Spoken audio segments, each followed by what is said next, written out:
Y bueno, vamos a abrir el espacio que sigue para las preguntas. Creo que María Esther tenía una pregunta para hacerle al doctor Fernando Cura. Sí, para Fernando le quería preguntar si se usan sistemas de protección cerebral durante el implante de la TAVI para evitar embolias en el procedimiento, cuando el paciente tiene más calcio en la aorta o en un paciente estándar. Bueno, gracias por la pregunta. Estoy disfrutando mucho las charlas, aprendiendo mucho, así que disfrutando este evento. El stroke es lo más temido en cualquier paciente que se hace un cateterismo. Es temido por los pacientes, es temido por los médicos. Es el evento, te diría, que de los pacientes que se hacen TAVI, es lo único que dicen, yo me puedo morir, pero no quiero tener un accidente cerebrovascular, no quiero ser una carga para mi familia. O sea que es algo realmente muy significativo y muy frustrante cuando hay un evento. Por otro lado, el stroke también está bueno conversarlo. Se detecta en la medida que lo buscamos, ¿sí? O sea que muchos strokes pequeños pasan muy desapercibidos y solamente tenemos capacidad de detectar los strokes más importantes. Los dispositivos de protección cerebral, que son parecidos al concepto a lo que usamos en carótidas hace ya muchos años, son filtros que protegen la mayoría de la circulación, o sea que protegen ambas carótidas y una vertebral. Lo hemos utilizado en algunos pacientes, en muy poquitos, no está probado acá en Argentina, es decir que cuando lo hemos usado es por uso compasivo a cargo del paciente, y lo hemos utilizado en pacientes que tienen una anatomía muy fea, con mucha placa, con mucha carga, con incluso placas móviles, que con los catéteres seguramente podemos desprender. Estos sistemas protegen en el momento de la intervención, es decir, que solamente el periodo que el paciente tiene colocado el filtro hasta que se lo sacamos al final de la intervención, y no protege todos estos pacientes que ustedes bien mostraron, y que yo los he visto perfectamente, que hacen un stroke a la noche o al día siguiente o a los 3 meses.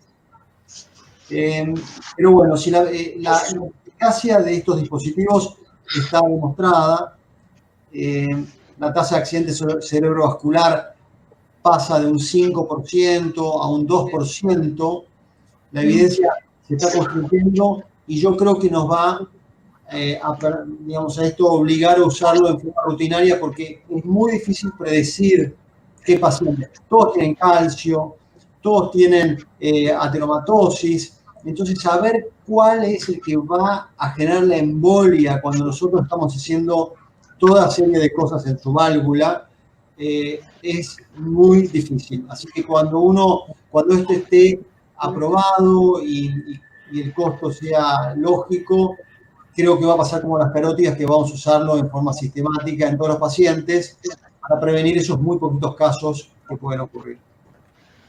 Gracias. No sé si todos los disertantes están mirando el chat, pero deben saber que los están felicitando a todos por sus excelentes presentaciones. Acá vamos a comenzar a transmitirle las preguntas del público.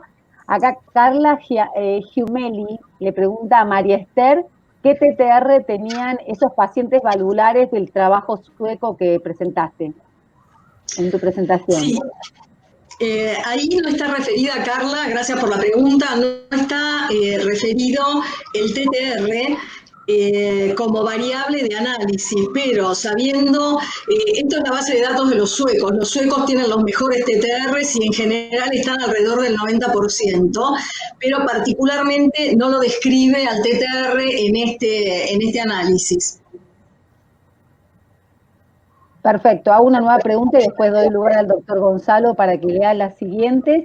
El doctor Simón Salzberg, que también los felicitó por las disertaciones, les pregunta, y creo que esta pregunta va dirigida más a los hematólogos, que si bien en esta época, y a propósito de lo que dijo María Esther, si bien es off-label, la indicación de los NOACs, dada la dificultad en controlar el TTR, y creo que se refiere al tema de la pandemia COVID, si se podrían dar los nuevos anticoagulantes y en ese caso, ¿cuál?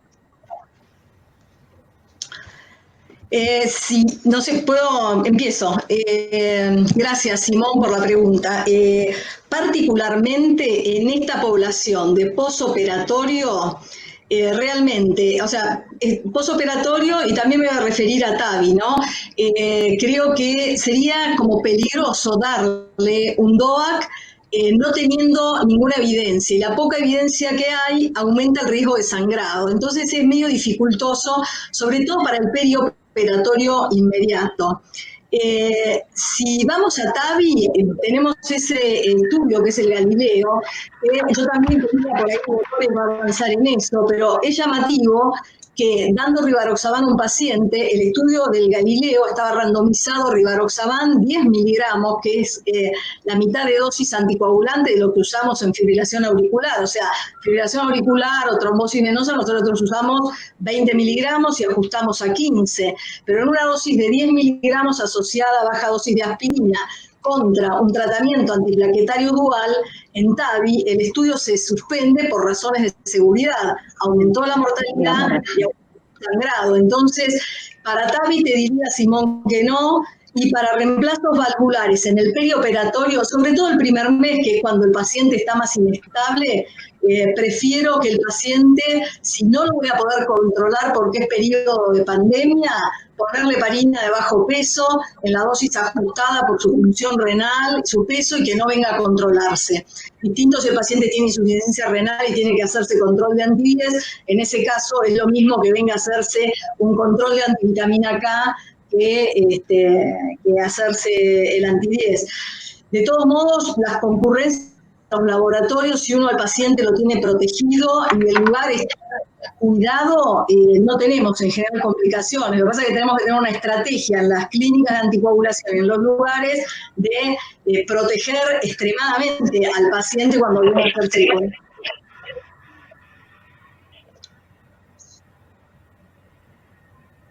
Doctor Gonzalo. Sí, acá pregunta la doctora Andrea Rossi, una pregunta para el doctor Cura y para María Esther. Cuando anticoagulan a un paciente con probable trombosis valvular, por ejemplo, aumento del gradiente, ¿suspenden la anticoagulación si el paciente mejora? Bueno, yo te cuento, es un área, para nosotros es muy difícil, porque cuando el paciente hace trombosis valvular, en general el paciente tiene una alteración del gradiente que, si, digamos, la masa trombótica en general resuelve con el tratamiento anticoagulante, pero después hay que ver porque creo que la generación de la trombosis en la válvula biológica probablemente quirúrgica, ¿no?, tenga que ver con un mismatch entre la prótesis y el paciente, que genera finalmente una alteración biológica que lleva a la formación de trombo.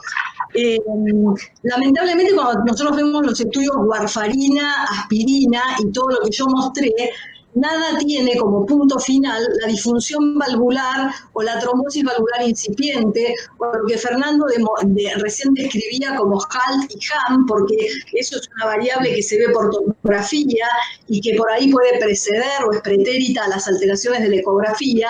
Entonces, encontrar esas disfunciones valvulares no son puntos finales cuando nosotros comparamos anticoagulación y antiagregación. Ahora, volviendo al tema de la trombosis. Cuando nosotros tenemos trombosis establecida, realmente hemos tenido una paciente que hizo una trombosis con síncope, se recuperó, se anticoaguló, y la discusión fue cuándo le suspendemos el tratamiento, y la verdad que no hay parámetro, y yo creo que si un paciente hizo una trombosis sobre una válvula biológica y sigue con su válvula biológica, el tratamiento es indefinido. De acuerdo con lo que dijiste, María Esther. Bien, el doctor Roberto Posner felicita a todos por las presentaciones y pregunta: Gracias. ¿Cuál es la experiencia de hemólisis intravascular y MitraClips? Tomo el tema ese. No hemos visto hemólisis producida por los clips mitrales. Es cierto que uno podría pensar que al producirse un doble orificio valvular mitral en lugar de un solo orificio, podría esto generar cierta lisis. No es algo que está reportado en los ensayos clínicos o que yo haya visto. En general, cuando vemos lisis asociada a valvulopatías es por fugas paravalvulares, más que por, digamos, estenosis o por este fenómeno de tipo Alfieri. Recuerden que esta técnica de Alfieri, que es la que va a limitar el clip mitral, es algo que se usa hace muchos años y yo no conozco ninguna evidencia de incremento de la hemólisis. Muchas gracias. Estela Susana Viñuelas les pregunta a la doctora Dolores Puente y al doctor Cura si en los TAVI, ¿qué pacientes serían candidatos a una doble antiagregación? Y si se pudo evaluar el beneficio real y a cuánto tiempo. ¿Querés, Dolores, tomarlo? Bueno, la verdad es que un poco como se planteó en la charla, los pacientes más adecuados en TAVI para recibir la doble antiagregación son aquellos pacientes que tienen un riesgo isquémico intermedio con bajo riesgo de sangrado, o que tienen un riesgo isquémico alto con bajo riesgo de sangrado y que hayan tenido, o que en donde no se puede plantear la anticoagulación por algún inconveniente que hayan tenido previamente. Obviamente son pacientes que no tienen que tener nada que los obligue concomitantemente a tener que recibir anticoagulación. Y la experiencia básicamente lo que muestra es eso. Yo, en lo que llevo leído, no veo que los autores puedan concluir respecto a un beneficio mucho global, de mucha diferencia en algunos casos, pero bueno, esa sería la indicación de la doble antiagregación. Me gustaría completar o agregar algún comentario al respecto.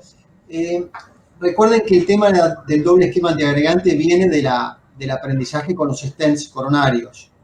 Cuando se implanta la primera válvula, ya hace casi 20 años, por catéteres, como tiene la estructura del stent, se pensó, digamos, que un doble esquema podía ser beneficioso. Nunca se testeó contra nada, nunca, digamos, y recién ahora se está testeando frente a la anticoagulación. Es decir, que no tiene ningún tipo de testeo clínico. El doble esquema es como que se arrancó por consenso doble esquema y ahora estamos comparando contra la anticoagulación. El otro tema que me gustaría también agregar es que creo que ustedes están muy acostumbrados a tratar pacientes añosos con anticoagulantes y los cardiólogos o la comunidad cardiológica en general tiene más miedo y yo creo que ahí es donde estos pacientes que digamos, por default son todos añosos, 85, 90, 94, nos cuesta darle un tratamiento anticoagulante en lugar de un doble esquema antiagregante. Hay un grupo de pacientes que son pacientes coronarios, calculen que hay un 30% de todo paciente que se somete a TAVI que le tenemos que hacer una angioplastia peri-TAVI, previo seguramente, así que eso ya les estaríamos incrementando el riesgo hemorrágico agregándole la anticoagulación al antiagregante. Ahora, hay una proporción grande de pacientes que yo creo que la evidencia, por lo que vemos acá, es creciente, que están más protegidos con la anticoagulación, porque primero que tienen mucha prevalencia de FA, que se detecta en un 12%, 15%, pero debe ser mayor. Tienen stroke en un periodo después de seguimiento, que no sabemos cuándo. Y la antiagregación les juega en contra, eso también lo hemos aprendido. Cuando le ponemos aspirina a cualquier anticoagulante, les incrementamos el riesgo. Es decir, que creo que tenemos que tener un cambio, los cardiólogos, en ser menos temerosos en darle un anticoagulante solo a aquel paciente que no necesita una antiagregación. El pensamiento ahora es, ¿quién necesita anticoagulación? Quizá tiene que ser al revés. ¿Quién no podemos darle un anticoagulante y tenemos que darle un antiagregante? Y entonces Debería ser quizá por ese lado. Muchas gracias. Carlos Condevila los felicita a todos por las presentaciones y hace una pregunta, me parece más dirigida a Virginia. Si integrando la primera charlas con las demás, ¿conocen alguna estrategia de anticoagulación que pase por antagonizar la fase de contacto? O quizás entre Virginia y las hematólogas. No, yo no conozco, la verdad, algo que sea específico de la fase de contacto. Para inhibir la fase de contacto, lo que hay son inhibidores del factor 11 que están en estudio, pero no conozco, Carlos, estudios clínicos realizados, por ejemplo, no sé, en superficies extracorpóreas tipo ECMO u otras superficies. Pero sí los antagonistas del 11 están diseñados para superficies protésicas, pero no sé los resultados realmente. Por lo menos hasta donde yo pude encontrar, no hay ningún trial que se haya publicado o que esté haciéndose en este momento utilizando el inhibidor de factor 11. La doctora Andrea Rossi pregunta, en caso de válvulas en cavidades derechas, pulmonar o tricuspidia, ¿qué hacen? La indicación... En válvulas...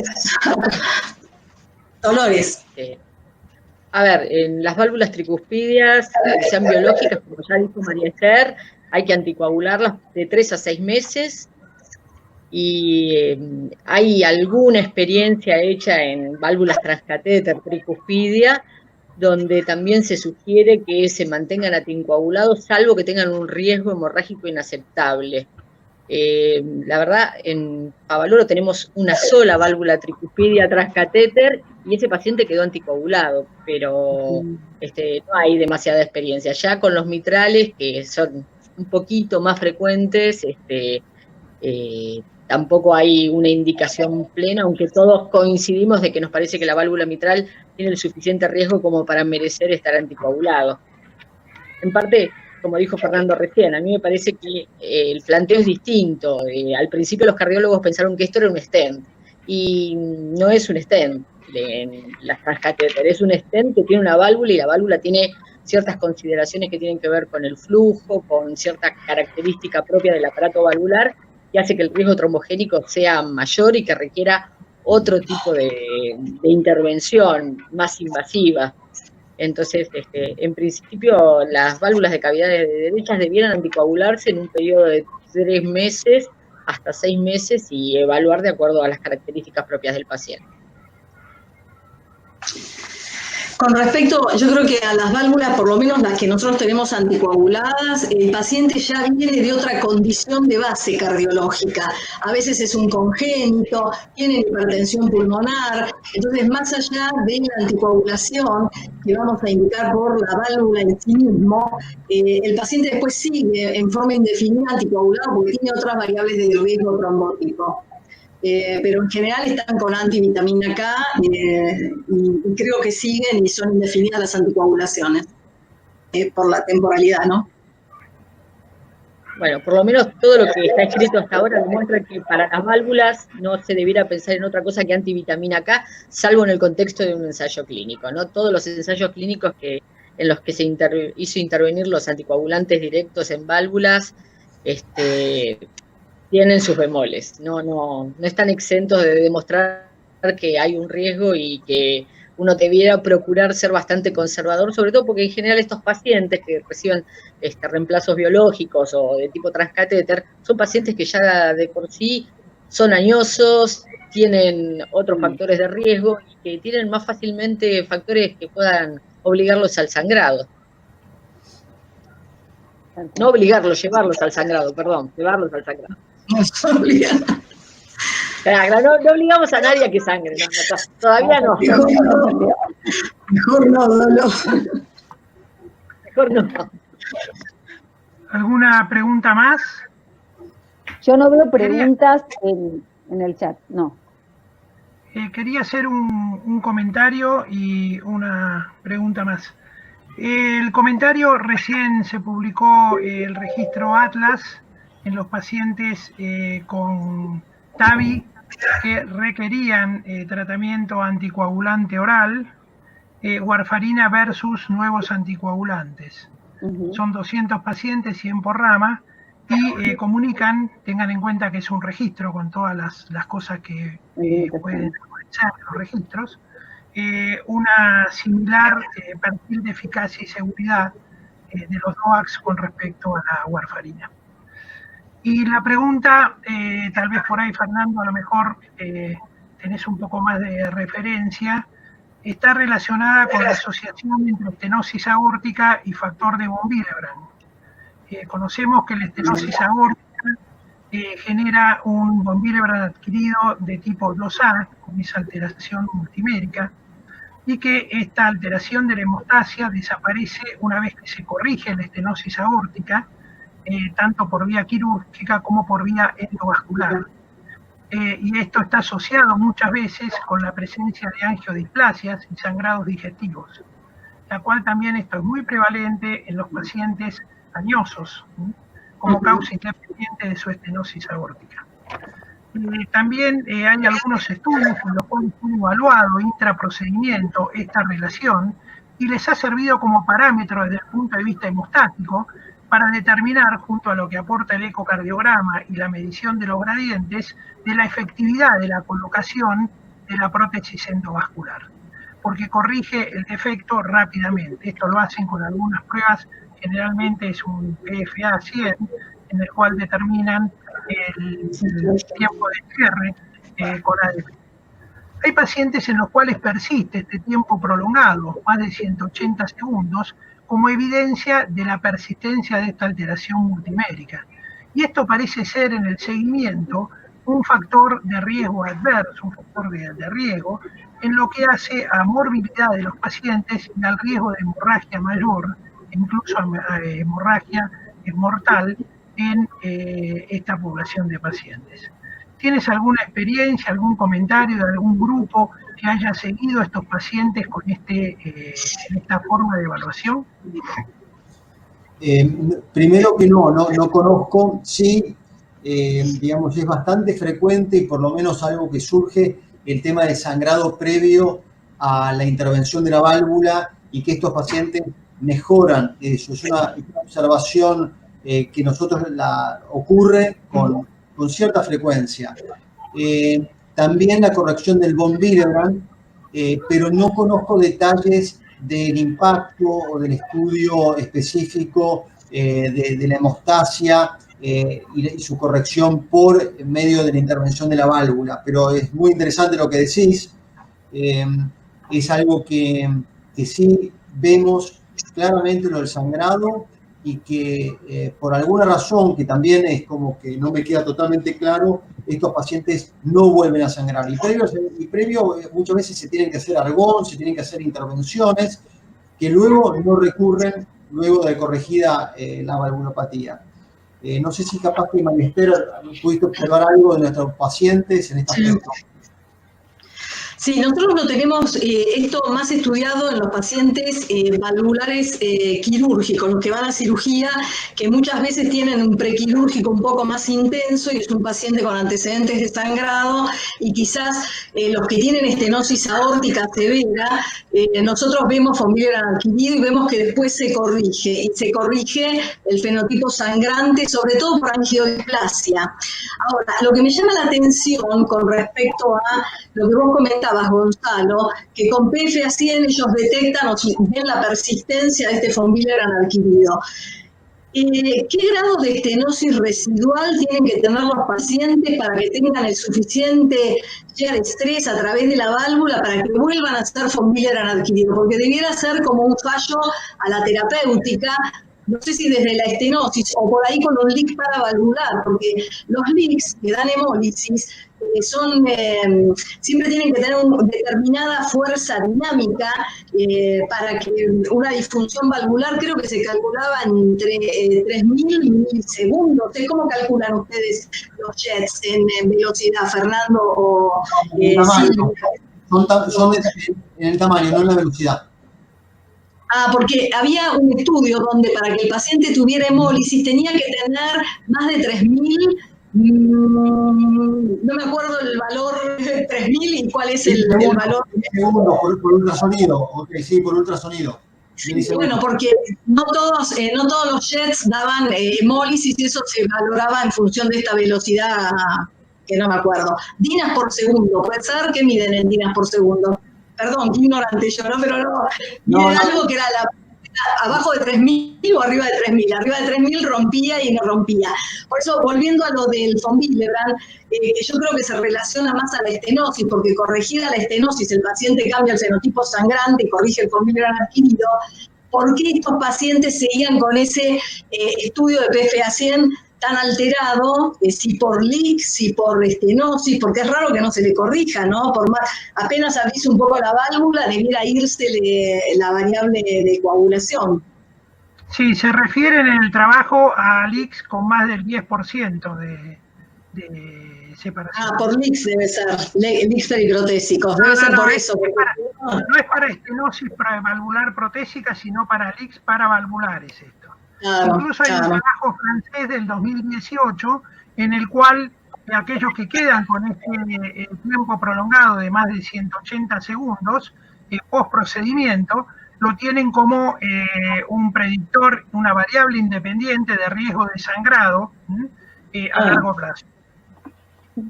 Claro, porque si consideramos interesante para tenerlo en cuenta por la terapéutica antiagregante que uno utiliza en estos enfermos, ¿no?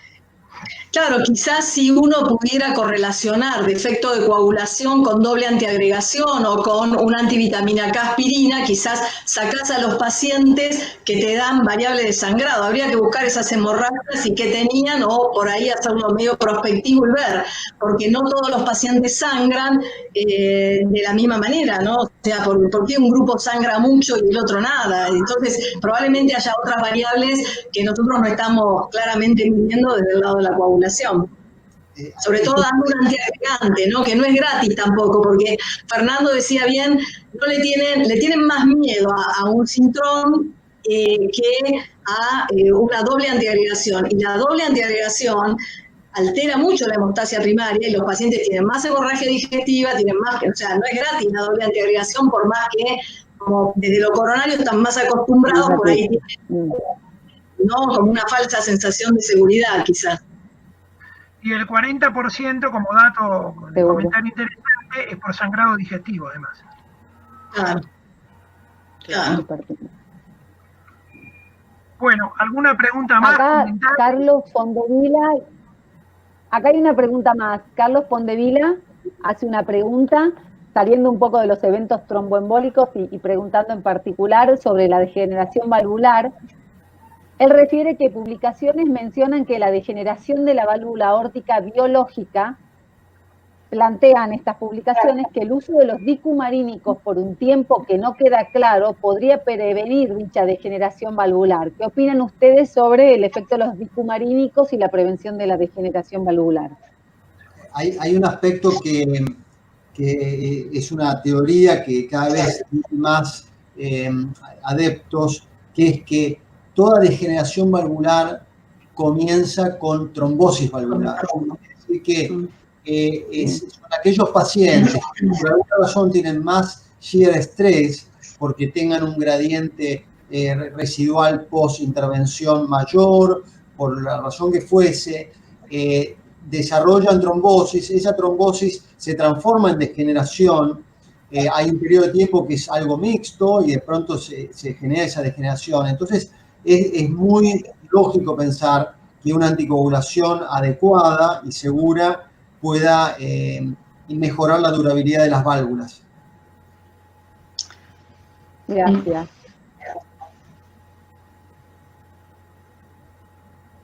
Acá hay otra pregunta. Carolina Sergio. Puedo aportar que hay un estudio fase 2 de inhibidores del factor 11 en reemplazo de rodilla y prevención de TBP comparando con enoxaparina. Hace un comentario. Sí. Y Andrea Pérez, al doctor Cura, le plantea si a todos los pacientes se le valora la vasculatura, aún en jóvenes, que requieran estos tipos de procedimientos, creo que es a punto de partida de los diferentes accesos vasculares que el doctor Cura planteó en su presentación, o si preferentemente, a ver si no, sí, eso es la pregunta, perdón. Sí, el acceso vascular para la TAVI, el acceso preferente es el femoral. Entonces, todos estos pacientes, lo primero que se hace en cualquier paciente que se está pensando en el TAVI es en una angiotomografía que va desde vasos supraórticos, subclavia, carótidas, hasta los accesos femorales, femoral común. Y de esa manera tratamos de ver el acceso y todo el trayecto. En el caso que no se puede ir por acceso femoral por alguna razón, que no son muchos esos pacientes, bueno, hay muchos accesos alternativos, como puede ser el subclavio, como es el transaórtico, transcarotidio, transapical. Hay múltiples formas de llegarle a la válvula, pero siempre preferimos el acceso femoral, pues con el que podemos hacer con el paciente despierto, con el paciente en forma más segura. El doctor Castro Ríos pregunta si las angiodisplasias se producen en el mismo lugar o preferentemente en el ciego, como se ven en los añosos. Yo las he visto indistintamente en ciego, duodeno, y con el advenimiento del Ay, no se escuchó. Carolina Sergio les pregunta si los otros estudios antifactor 11 y antifactor 12 son en animales por ahora. No, me parece que está poniendo las poblaciones, confirmalo Carolina, me parece que está diciendo los lugares, los niveles de estudio que hay en profilaxis de rodilla y los otros en animales anti-10 y anti-12 con respecto a la pregunta que nos hacía Carlos Fondevila, si había algo para bloquear la fase de contacto desde el punto de vista terapéutico. Me parece que sigue aclarando, ¿no? Uh-huh. La doctora Alejandra Escaciota pregunta si para elegir una válvula protésica en las mujeres jóvenes se tiene en cuenta la válvula biológica para evitar la anticoagulación durante su edad reproductiva en vistas de un embarazo. Según la triada de Virchow, vimos que la primera exposición, que no solo el tipo de válvula, sino también la hipercoagulabilidad del propio paciente pesa, que en el caso del embarazo pesaría demasiado. Hay una relación entre la edad del paciente y el desarrollo de deterioro valvular. Pacientes más jóvenes tienden a deteriorar la válvula más frecuentemente que los pacientes más añosos. Entonces, para válvula aórtica y para válvula mitral hay diferentes edades de corte para elegir una válvula mecánica, en general en pacientes jóvenes. Ahora es cierto que una paciente joven que quiere quedar embarazada se trata de evitar, ¿sí? Pero ahí hay una conversación muy profunda con la paciente para determinar, digamos, según el tipo de valvulopatía, porque la durabilidad de las biológicas tiene una vida de más o menos 10, 15 a 20 años, pero en general estos pacientes suelen deteriorar la válvula en algún punto. Entonces, hay un equilibrio, ¿no?, muy estrecho y muy que hay que discutirlo con cada paciente en este aspecto que pregunta la doctora Escaciota a definir. Y Andrea Rossi pregunta si se busca sistemáticamente por tomografía la trombosis en el TAVI. No como estudio en la clínica asistencial, no como estudio día a día a todos los pacientes, pero los estudios clínicos lo hacen y han alertado en un 20-25% de pacientes que pueden tener trombosis subclínica, con lo cual hay muchos centros en el mundo que lo están haciendo. El tema, bueno, ¿cuándo se hace? ¿Se hace una sola vez? ¿Qué lo hacemos a los 3 meses? ¿Y nunca más? ¿O esto lo puede desarrollar a la semana o lo puede desarrollar al año? Entonces, como que no está decidido cuándo hay que seguir. Pero sí es importante esta pregunta, porque la forma de detectar que tenemos hoy por hoy es un incremento del gradiente en el ecocardiograma. Pero lógico, esta es una forma muy tardía, ¿no? Hay pacientes que pueden tener un accidente cerebrovascular y cuando hacemos la tomografía se ve que hay una trombosis en la válvula. Es decir, que no necesariamente tiene que incrementar el gradiente y capaz que uno puede intervenir a los pacientes antes. Así que yo creo que esto puede ir cambiando y es probable que a futuro se empiece a hacer un seguimiento más sistemático. No es algo que ocurre hoy por hoy. Una pregunta más al grupo en general. La decisión de la anticoagulación en las prótesis en posición aórtica biológica que no requieren de una indicación de tratamiento anticoagulante, fibrilación auricular, deterioro de función ventricular, evento tromboembólico previo, etc. ¿Le pesa al hematólogo o se discute en forma sistemática con todos los intervinientes del grupo? Cardiólogo, cirujano, hematólogo. Y si en las instituciones donde cada uno de ustedes trabajan esto está sistematizado. La pregunta viene porque muchas veces esta indicación pasa por la decisión del cirujano directamente. Te la respondo, es una muy buena pregunta. Nosotros, ¿cómo hemos ido variando? Fue como recomendación del Heart Team. O sea, tenemos un Heart Team que evalúa a los pacientes, pero también evalúa cuál es el mejor tratamiento para ofrecerles o cuál es el lineamiento, ¿no? Como algoritmos de manejo. Y entonces esas decisiones se toman más a nivel Heart Team, pero se toman a nivel conducta, ¿qué vamos a hacer con los pacientes? Como es una pregunta general.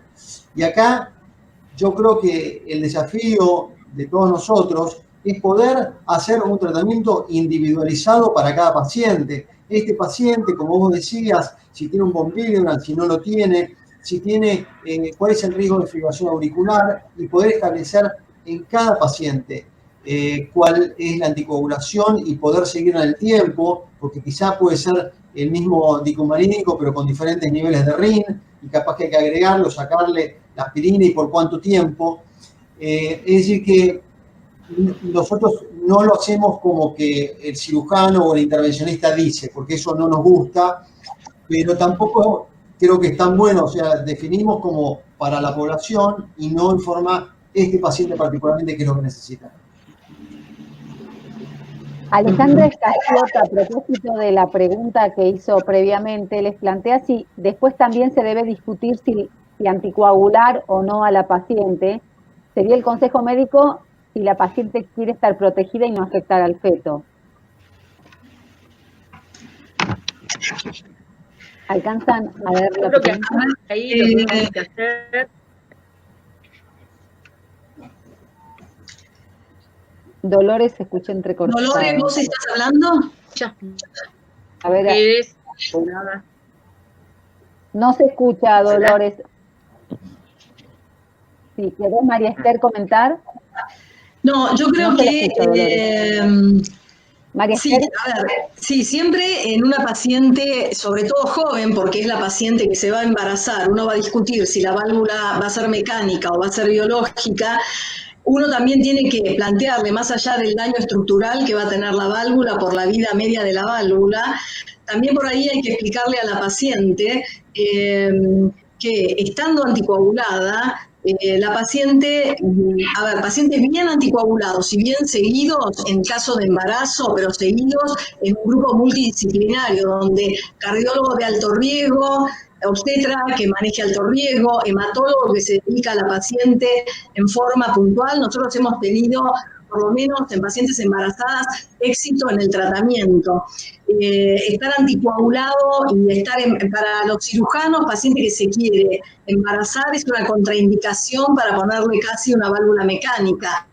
Pero cuando uno analiza en centros de alta complejidad pacientes embarazadas seguidas con válvulas mecánicas, el paciente es bien seguido, yo no le limitaría la indicación de la válvula mecánica. Y de hecho, es poca nuestra experiencia, pero esa es la experiencia.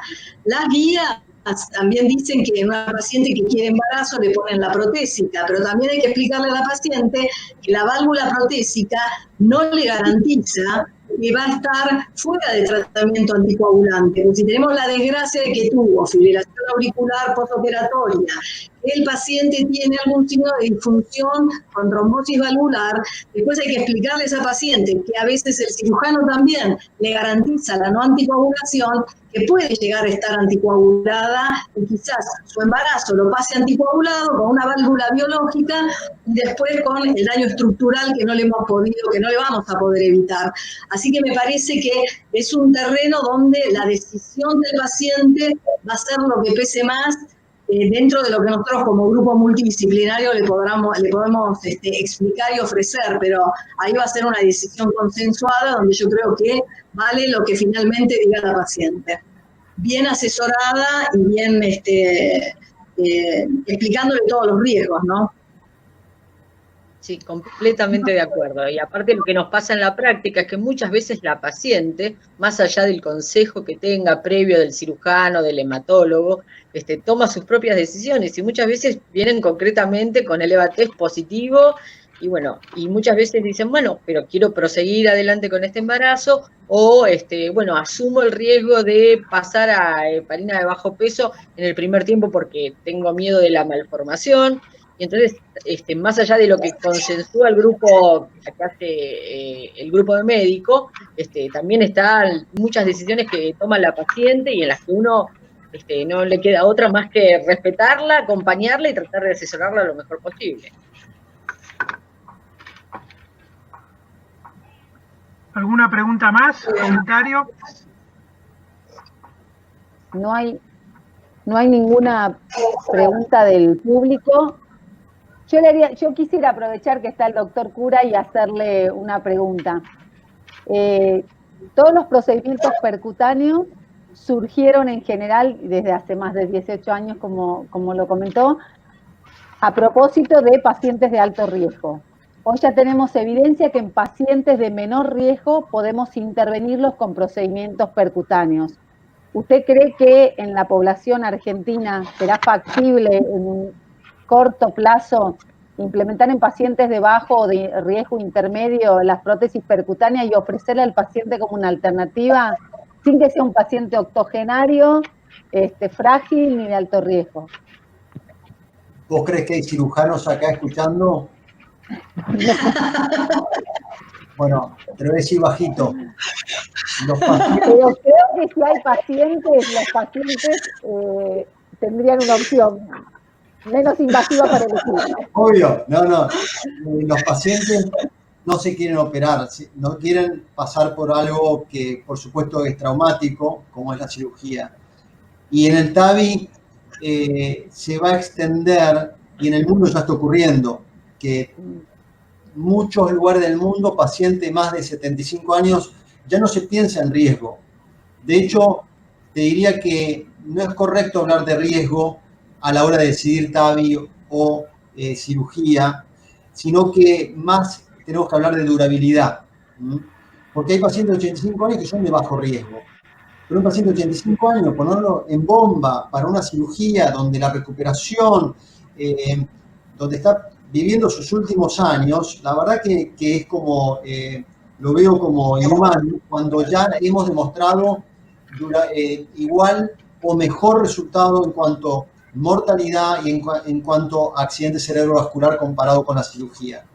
Entonces, esto va a ir extendiéndose a todas las poblaciones y quizá la respuesta de la durabilidad, de tener estudios a 10, 12, 15 años donde nos puedan garantizar que se lo podemos ofrecer a un paciente de 60 años, que hoy por hoy no podemos hacerlo, pero sí claramente a pacientes más de 75 años, muy tranquilamente, valorando la anatomía. Tenemos que asegurar que no le quede una fuga paravalvular y eso depende de la anatomía, el riesgo de marcapasos, el tipo de válvula que le vamos a colocar. Tenemos que hacer un procedimiento que tenga un riesgo cercano a 0%, porque si algo le pasa al paciente, en general es algo que nos equivocamos nosotros. Así que, pero yo creo que el mundo va hacia ese camino. La el doctora futuro es la Servio hemodinamia. Perdón, lo que le decía, el futuro es la hemodinamia. Hay que decirle a los cirujanos que se tienen que reconvertir. Sí. Si Tarde. no puedes contra ellos, únete a ellos. Se van a tener que unir a los hemodinamistas. No, trabajamos juntos y creo que en centros de alto volumen, ¿no? Estamos hablando Favaloro, Ligma, centros de alto volumen, siempre va a haber necesidad de cirugía. Pero sí lo que está ocurriendo en el mundo es que el volumen de cirugía va bajando, el volumen de todo lo percutáneo va creciendo, y entonces los centros que pueden hacer cirugía segura son los que manejan un volumen alto. Vos no podés hacer 2 cirugías de válvula por mes y hacerlo de forma segura, porque la intervención requiere tantos, el sistema tan aceitado, la terapia, hematología, hemoterapia, etcétera, etcétera, que requiere de mucha gimnasia. Y eso lo pueden hacer los centros de alto volumen. Así que eso va a estar confinado a centros de alto volumen la cirugía cardíaca. Pero igual pensando que esto quede en manos solamente de los hemodinamistas en un futuro próximo, si los resultados lo siguen avalando, creo que tampoco la hemodinamia por fuera de centros con cierto nivel alto de complejidad va a poder hacer este tipo de procedimientos. A mí no me imagino un centro de hemodinamia alejado que pueda hacer un procedimiento de estas características, porque precisamente puede a lo mejor solucionar el coronario, porque tiene otra gimnasia, tiene otro manejo, pero en estos pacientes donde hay otro tipo de intervenciones, no sé si las puede manejar un centro aislado de hemodinamia, dedicado principalmente a los coronarios. No creo que sea muy factible, por lo menos en lo que uno ve la estructura hoy. Si la estructura evoluciona, bueno, y si hay otro tipo de entrenamiento, porque acá también las manos individuales de cada cirujano y de cada hemodinamista son diferentes, y también eso es un reaseguro de la calidad. Sí, y un dato más también. En realidad tampoco pasa por la especialidad si es un hemodinamista o es un cirujano, porque hay muchos centros en el mundo que son los cirujanos los que ponen TAVI a la par de los hemodinamistas. Solamente yo cuando me refiero a esto me refiero más al tratamiento endovascular, que puede ser realizado tanto por un cirujano como por hemodinamistas. Es cierto que en Argentina los volúmenes no son tan altos como para que el entrenamiento sea adecuado, pero sí en centros, Inglaterra, Estados Unidos, hay muchos centros que los programas de TAVI los hace perfectamente un cirujano. Una pregunta más para vos, Fernando. Carolina Servio te pregunta cuál es la menor edad en la que pueden llevarse a cabo estos procedimientos de reemplazo valvular percutáneo. No hay una edad, sino que está relacionado con el tema de durabilidad. Nosotros hemos hecho este tipo de intervenciones en pacientes. Acá en el instituto, el más joven creo que tendría 60 años, pero tenía muchas comorbilidades. Pero yo como proctor tuve oportunidad de hacer pacientes más jóvenes, 20, 25 años, pacientes que ya tenían la tercera cirugía, homograft encima. Es decir, que no hay una edad límite, solamente que en un paciente que no tiene una contraindicación quirúrgica, hoy por hoy no hay una evidencia de durabilidad más allá de 5 o 6 años, porque ese es el seguimiento que ha tenido el TAVI y por eso que no tenemos más información, como para poder ofrecérsela con tranquilidad a un paciente de 60 años que uno le tiene que garantizar que por 15 años por lo menos no va a requerir una nueva intervención. Así que falta tiempo como para tener esa certeza. Silvia, el comentario del doctor Salbert te lo dejo a vos para que te enorgullezcas del hospital. Sí, en particular no, porque es muy bueno recalcar lo que dice el doctor Salbert, y esto no es una autoproclamación, pero decir que la primera prótesis percutánea que se implantó en Argentina, se implantó el mismo día en el Hospital Fernández y en el Sanatorio Güemes y en el ICBA, porque fue el mismo día en los 3 lugares. Y eso de alguna manera nos muestra que cuando trabajamos en equipo, como decía el doctor Cura recién, como lo estamos haciendo todos nosotros ahora, no multidisciplinariamente, sino interdisciplinariamente, todos con todos, se pueden lograr muchas cosas, y se puede lograr en el ámbito público y en el ámbito privado. Solo es cuestión de buscar el paciente con su indicación precisa, tratar de conseguir los medios y hacerlo, porque es factible. Gracias, doctor, por permitirme hacer este comentario. Bueno, si no hay más preguntas y comentarios, quiero agradecerles a todos los participantes, a vos, María Esther, Dolores, Virginia, Silvia y Fernando, al igual que a toda la comisión del Grupo CAT por habernos permitido este espacio en estos momentos tan difíciles que nos toca vivir. Gracias Así que muchas gracias a todos. Al contrario, gracias. Muchas gracias. Muchas gracias.